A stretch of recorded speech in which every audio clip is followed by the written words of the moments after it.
Students, today we are going to study the Battle of Plassey, fought in 1757. This is the most important battle in Indian history, which marked the transition of the British from being traders to going on to become the rulers. This battle is a turning point in the history of India, where we see how the Britishers come, gain control over Bengal after this battle, and they eventually go on to expand and go on to become the rulers of the country and rule for the next 200 years. So, this is the major battle fought and won by the Britishers that paved the way for their empire in India. The Battle of Plassey, fought in 1757. We've already studied about the background of the British conquest of Bengal. Ali Vardi Khan, as you can see in the picture on the left hand side, he was the Nawab of Bengal from 1740 to 1756. We studied in our last class about the two conditions that were imposed by Ali Vardi Khan that were made mandatory for the company officials to follow. The first was that the company officials will have to pay custom duties if they are carrying out any private trade. If they do not pay the custom duty while indulging in private trade, then the otherwise trading rights given to them, the duty free trading rights that were given to company officials, that will also be taken away. The other condition imposed was no more fortification was allowed. They will no more construct forts. They will no more have their own troops installed there. This should be brought to an end. These are the conditions that was imposed by Ali Vardi Khan. Now, Ali Vardi Khan, he was succeeded by his grandson Sirajud-Dowla. On the right side, you can see his picture. He became the Nawab of Bengal in 1756. So until 56, we had Ali Vardi Khan. Then comes 1756, Sirajud-Dowla as the Nawab of Bengal. Sirajud-Dowla, right from the beginning, he's aware of the intentions of the Britishers, that they are not here to benefit us. They are for their own selfish gains, and we need to keep a check on them. So we see that Sirajud-Dowla, he succeeded Ali Vardi Khan to become the Nawab of Bengal in 1756.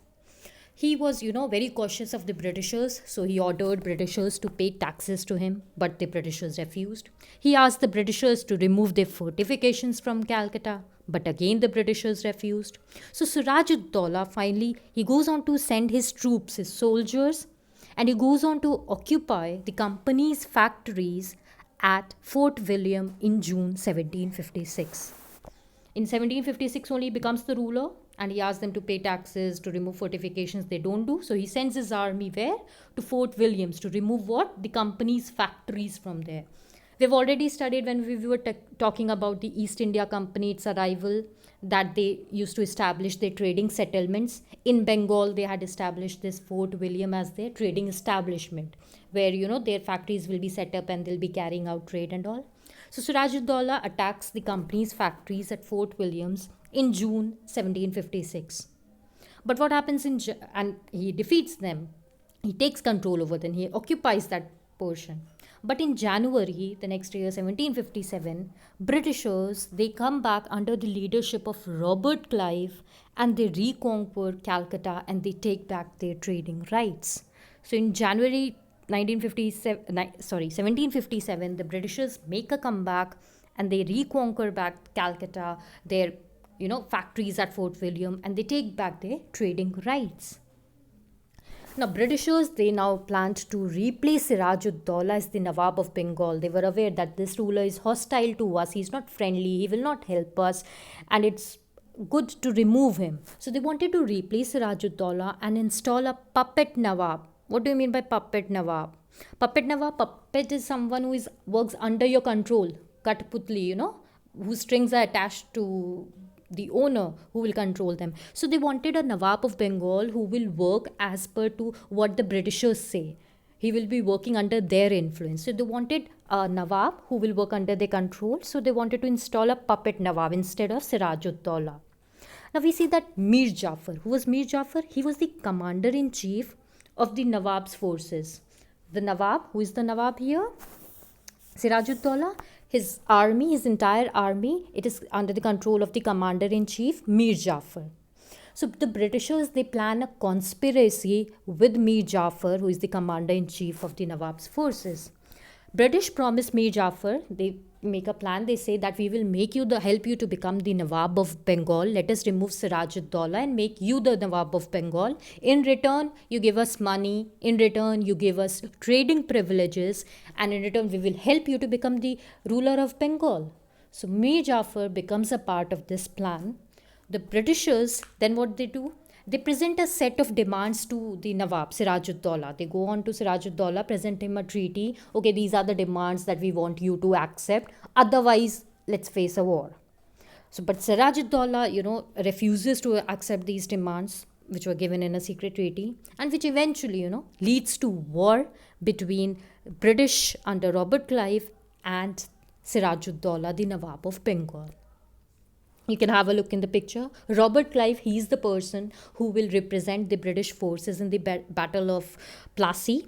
And this is Mir Jafar, the commander in chief of the Nawab's forces, and they both conspire together. They both are involved in the conspiracy how to bring down Siraj-ud-Dawla and help Mir Jafar become the Nawab. And Mir Jafar will in return help Robert Clive and all the company officials to, have trading rights, and, they will both help each other against the Nawab of Bengal. You can have a look at these pictures. Then happens the main Battle of Plassey in 1757. The armies of Siraj-ud-Dawla, who is the Nawab of Bengal, and the English East India Company under Robert Clive, they both go and meet at Plassey. Plassey is a place in Bengal, West Bengal. So the battle happens on 23rd June 1757. This is very important. When does the Battle of Plassey happen? 23rd June 1757, between Britishers under Robert Clive and between Nawab of Bengal, that is Siraj-ud-Dawla, near Murshidabad, which was the capital of the Nawab of Bengal. So there happens this Battle of Plassey. You can have a look at in this map. Here, this is West Bengal, as you can see, and here is this place Plassey, where the battle happens. Next important place here in the map is Buxar. The next battle that we will be talking in our next class is Buxar. You can see that it lies here close to Awadh and Bihar region. The Battle of Buxar is another important battle in the history of India. So this is the place Plassey in Bengal, where this Battle of Plassey happens. So let us see how does Mir Jafar go on to betray, and how does Siraj-ud-Dawla, goes on to lose the war, the Battle of Plassey. Siraj-ud-Dawla, he went to the battle with his 50,000 men, that is 50,000 soldiers. Siraj-ud-Dawla takes on, goes to the battlefield to fight the Britishers led by Robert Clive. But then soon he realizes that he has been betrayed by Mir Jafar, the in charge of the army. So we see that when Mir Jafar realizes that that Mir Jafar has not entered into the battlefield with his own soldiers that he was supposed to bring there with a part of the royal army. Mir Jafar was supposed to come and be part of the battle, but Mir Jafar did not turn up. So the ruler Siraj-ud-Dawla realizes that he has been betrayed by Mir Jafar, and so he decides to flee from the battlefield and save his life.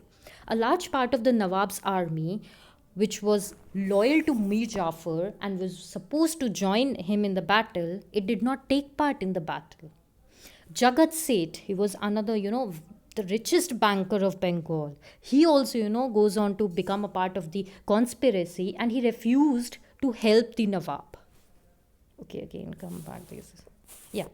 So we see that Jagat Seth, who is the richest banker, even he goes on to become the part of this conspiracy, joins this Mir Jafar and the Britishers, and he even refuses to help the Nawab. Later on, we see that Siraj-ud-Dawla, he's captured, he's imprisoned, and he is later killed. So that is how we see basically that because Siraj-ud-Dawla, he was not in friendly terms, he was not very lenient towards the Britishers. That is why the Britishers hatch a conspiracy with the help of Mir Jafar and with other people like Jagat Seth, and they take over, defeat Siraj-ud-Dawla, and eventually he is killed. Then we see Mir Jafar, he is now made the Nawab of Bengal. Remember that the Britishers wanted to establish to put on throne a puppet Nawab. So here they have Mir Jafar, who's now made the puppet Nawab of Britishers. He's the Nawab of Bengal, and he has only limited powers because he's a puppet in the hands of the Britishers. He works according to them. Most of the major decisions, they're all taken by the Britishers. He's just there on the throne holding the title, but he does not have real powers. What all benefits were made by the, let us see what all benefits were made by the Britishers. The company was granted undisputed right to free trade. So the company can now indulge in free trade not only in Bengal but Bihar and Orissa as well. They have free trading rights in Bengal, Bihar, and Orissa. They were given zamindari rights of 24 parganas are districts basically, and sum of 300 lakh rupees annually was to be given by Nawab Mir Jafar. So I mean, this huge amount of money plus, trading rights plus zamindari rights to collect revenue of these many regions. So the Britishers benefited a lot. Mir Jafar, he was a very weak ruler. He was absolutely, controlled by the company officials who went on to plunder and enjoy the wealth of Bengal. And as we have already seen, that Bengal was one of the richest provinces of India. So the Britishers went on to enjoy all the wealth. And when there came a point of time when, Mir Jafar, he did not have real control over the region, all the revenue and these trading rights, zamindari rights, they went to the Britishers. So he could not himself, collect more revenue to pay to the Britishers as was promised. So when he could not pay any more to the Britishers, he was easily replaced by another Nawab who was a puppet Nawab who was in friendly terms with the British. So we see soon Mir Jafar is also replaced. Mir Qasim. Mir Jafar is replaced by Mir Qasim. You can have a look at his picture given on the right side. Mir Jafar was replaced by Mir Qasim in 1760. So we see that this Battle of Plassey happens in 1757. Mir Jafar becomes the Nawab. After 3 years only, he is replaced by Mir Qasim. So Britishers were definitely not a trustworthy party. They were here for their own benefits, not to help others. Now Mir Qasim goes on to become the Nawab of Bengal. He goes on to grant the zamindari rights of 3 more districts to the Britishers. The Burdwan, the Midnapur and Chittagong. Of these 3 districts also, all the revenue collected, that would go to the Britishers. So he gives zamindari rights of 3 more districts to the Britishers and also gives him many valuable gifts in return for making him the ruler of, or the Nawab of Bengal. So talking about impact of Battle of Plassey, why is it considered the most important battle in the history of India? It was a major turning point in history of India. Wealth and resources of Bengal, they all went into the hands of the Britishers, who utilized them to conquer other territories in India. That is why we say it is a turning point. From here onwards, until now, they were only traders who were looking for profits. But now they go on to indirectly control the rulers. They will go on to conquer many other areas, regions of India. And eventually, they will take up the political control, the administration also in their hands. And they go on to become the rulers of the country. So we see this war marked the transition from them being traders to them becoming the rulers. So they utilize all the wealth and resources to conquer other territories in India. These resources, they were helped the British in winning the Third Carnatic War. Carnatic Wars, they were fought in the south to gain control over the Puducherry regions. That was for against the French. And these resources, they were also used by military expeditions that were carried out in different parts of the country. The next Battle of Buxar we see in the Awadh region, in Punjab region, in many other regions, whatever wars that were fought. So they required, finances for that. That was all taken from by plundering the wealth of Bengal. So it helped them to carry out these military expeditions in to gain control over the country. So this war paved the way, it made the way for the establishment of the mighty British Empire in India, which had initially started from Bengal. So that is why the Battle of Plassey is considered the most important battle. Always remember, this is a general thing that you should know about the history of your own country, that Battle of Plassey, 1417-57, between Robert Clive, who represented the British forces, and Siraj-ud-Dawla, who was the Nawab of Bengal, which because of the conspiracy and the betrayal of Mir Jafar, resulted in the winning of the, victory of the Britishers and losing of the uh, Bengal, and which eventually, made a way for the establishment of British Empire in India.